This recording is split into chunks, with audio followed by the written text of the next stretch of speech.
Bismillahirrahmanirrahim. Assalamualaikum warahmatullahi wabarakatuh. Waalaikumsalam warahmatullahi wabarakatuh. Baiklah, perkenalkan kami dari kelompok 2 pada mata kuliah media pembelajaran biologi, yang mana mata kuliah ini diampu oleh ibu dosen kita, yaitu Ibu Muhiyatul Fadilah SSI MPD. Baiklah, sebelumnya saya selaku moderator, izinkanlah saya untuk memperkenalkan anggota dari kelompok 2. Yang pertama yaitu Khairatun-Nisa dengan NIM 2003113, yang kedua Multi Asmul Sofia dengan NIM 2003117, dan yang ketiga Vina Oktavia Putri dengan NIM 200311108.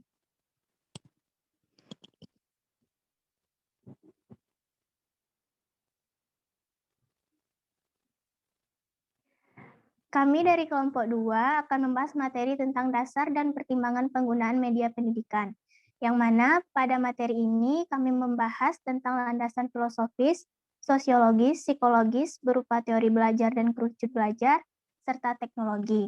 Yang kedua poinnya yaitu media, literasi, dan pembelajaran abad 21. Baik, langsung saja kita kepada materinya. Yang pertama yaitu landasan filosofi, sosiologi, psikologis, teori belajar, kerucut belajar, dan teknologi, yang mana akan saya sampaikan sendiri. Landasan filosofis. Model pendidikan hendaknya merupakan bentuk atau contoh utama dari masyarakat yang lebih luas dan lebih maju sebagai hasil karya dari pendidikan itu sendiri. Seorang guru dalam menggunakan media pembelajaran perlu memperhatikan landasan filosofis. Artinya, penggunaan media semestinya didasarkan pada nilai kebenaran yang telah ditemukan dan disepakati banyak orang, baik kebenaran akademik maupun kebenaran sosial.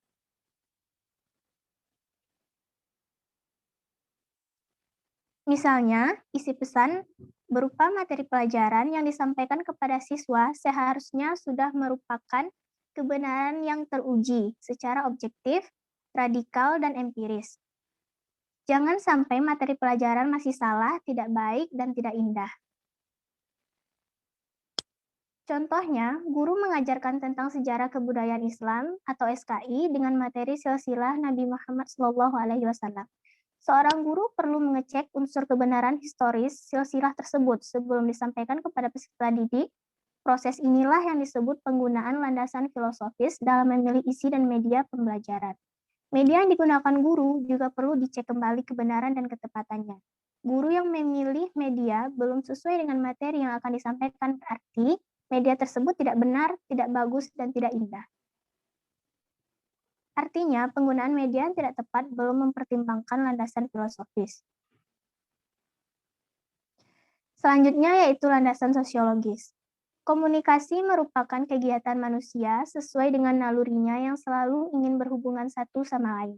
Oleh karena itu, komunikasi tidak langsung dengan cara menggunakan media dan juga dipandang sebagai proses penyampaian pesan, gagasan, fakta, makna, konsep, dan data yang disengaja dikembangkan sehingga dapat diterima oleh penerima pesan. Dalam menggunakan media, guru perlu mempertimbangkan latar belakang sosial peserta didik dalam sekolah. Sebab, jika media yang digunakan tidak sesuai dengan latar belakang sosial peserta didik, maka materi pelajaran atau pesan yang dikirim tentunya tidak bisa tersampaikan secara optimal.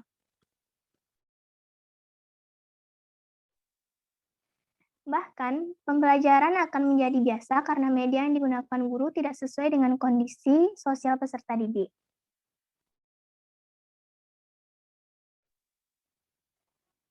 Misalnya, seorang guru yang mengajar di sekolah yang rata-rata siswanya berasal dari keluarga dengan latar belakang sosial kurang maju secara teknologi, mereka belum pernah melihat tampilan slide berbaris komputer.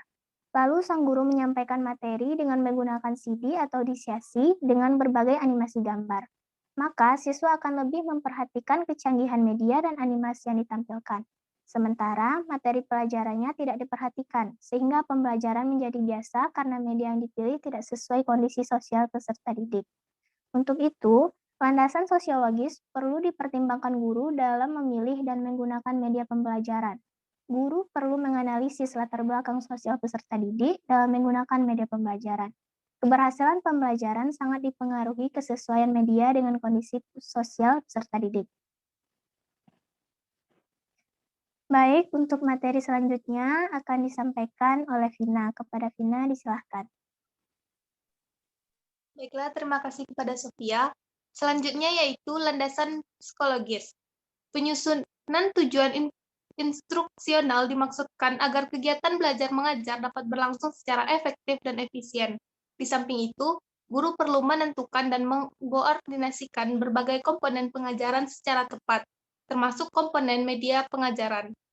Guru akan dapat mengorganisir komponen pengajaran dengan tepat kalau ia mengetahui tentang proses belajar atau tipe-tipe belajar, di mana hakikat pembuatan belajar adalah usaha terjadinya perubahan tingkah laku atau kepribadian bagi orang yang belajar, baik berupa dari aspek pengetahuan, keterampilan, maupun sikap. Guru juga akan dapat memilih media dengan tepat dalam rangka mencapai tujuan instruksional. Jika mengetahui tentang bagaimana proses orang mengenal dunia sekitarnya dan bagaimana cara orang belajar. Selanjutnya, teori belajar. Teori belajar adalah prinsip umum atau kumpulan prinsip yang saling berhubungan dan merupakan penjelasan atas sejumlah fakta dan penemuan yang berkaitan dengan peristiwa belajar dan merujuk pada sudut pandang psikologi belajar tertentu. Teori belajar meliputi yang pertama yaitu teori belajar behavioristik, menekankan pada terbentuknya perilaku yang tampak dan nyata, sehingga orang yang belajar menjadi kreatif dan tidak produktif, dapat berkomunikasi dan berpikir secara linear dan konvergen. Yang kedua, teori belajar humanistik, sebuah proses yang terjadi dalam diri individu yang melibatkan seluruh bagian atau domain yang ada dan tertuju pada masalah bagaimana setiap individu dipengaruhi dan dibimbing yang dihubungkan kepada pengalaman mereka sendiri, sehingga membantu peserta didik untuk mengembangkan dirinya. Yang ketiga, teori belajar kognitif, menekankan proses belajar daripada hasil belajar. Selanjutnya, kerucut belajar.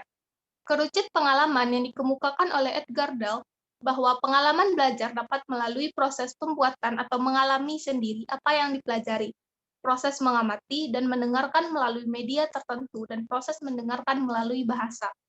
Maka, minimal terdapat dua bidang psikologi yang mendasari media pembelajaran, yaitu psikologi perkembangan dan psikologi belajar yang sangat diperlukan, baik di dalam merumuskan tujuan, memilih, menerapkan media, dan teknik evaluasi. Selanjutnya, landasan teknologi. Teknologi pembelajaran adalah proses kompleks yang terpadu yang melibatkan orang, prosedur, ide, peralatan, dan organisasi untuk menganalisis masalah, mencari solusi masalah, di mana kegiatan belajar tersebut memiliki tujuan yang dan terkontrol. Pemanfaatan teknologi, khususnya teknologi informasi komunikasi, memfasilitasi peserta didik mengikuti perkembangan teknologi, mendapatkan berbagai macam sumber dan media pembelajaran. Sumber belajar yang semakin variatif memungkinkan siswa mengeksplorasi materi ajar dengan berbagai macam pendekatan sesuai dengan gaya dan minat belajar siswa.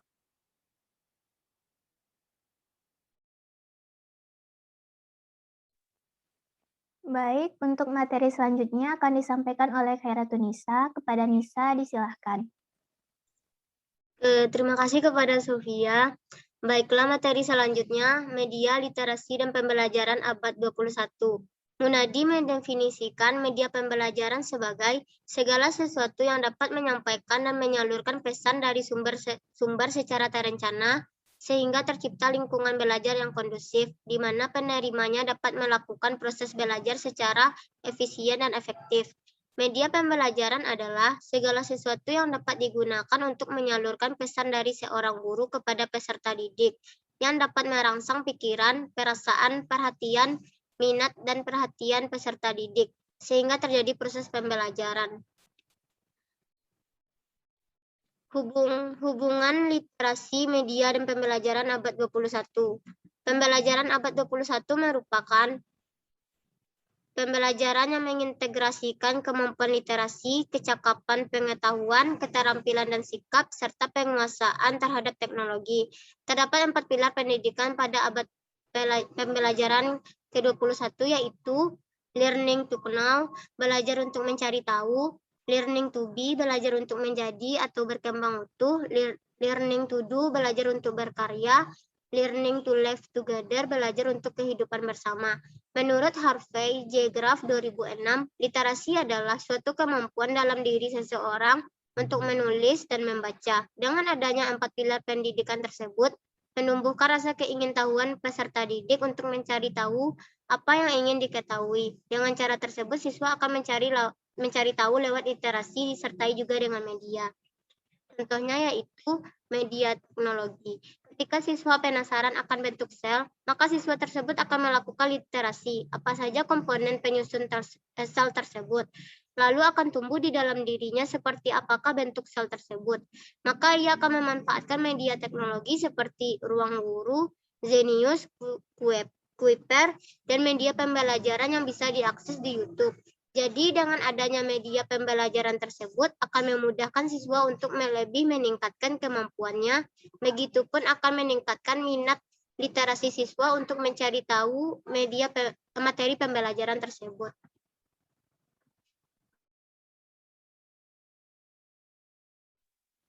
Baik, terima kasih kita ucapkan kepada Khaira Tunisa.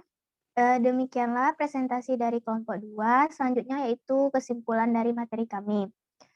Melalui materi dasar dan pertimbangan penggunaan media pendidikan, terdapat beberapa landasan, yaitu landasan filosofis, sosiologis, psikologis, berupa teori belajar dan kerucut belajar, serta landasan teknologi. Selanjutnya yaitu ada media literasi dan pembelajaran abad 21. Media pembelajaran adalah segala sesuatu yang dapat digunakan untuk menyalurkan pesan dari seorang guru kepada peserta didik yang dapat merangsang pikiran, perasaan, perhatian, minat, dan perhatian peserta didik sehingga terjadi proses pembelajaran.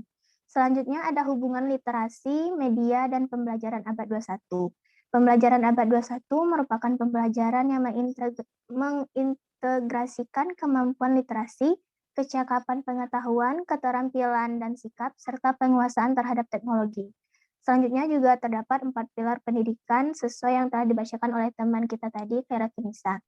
Baiklah teman-teman, demikianlah presentasi dari kelompok 2. Mohon maaf atas segala kesalahan dan kekurangan, dan terima kasih atas segala perhatiannya. Saya selaku moderator, pamit undur diri. Wabillahi taufiq wal hidayah. Wassalamualaikum warahmatullahi wabarakatuh. Waalaikumsalam warahmatullahi wabarakatuh.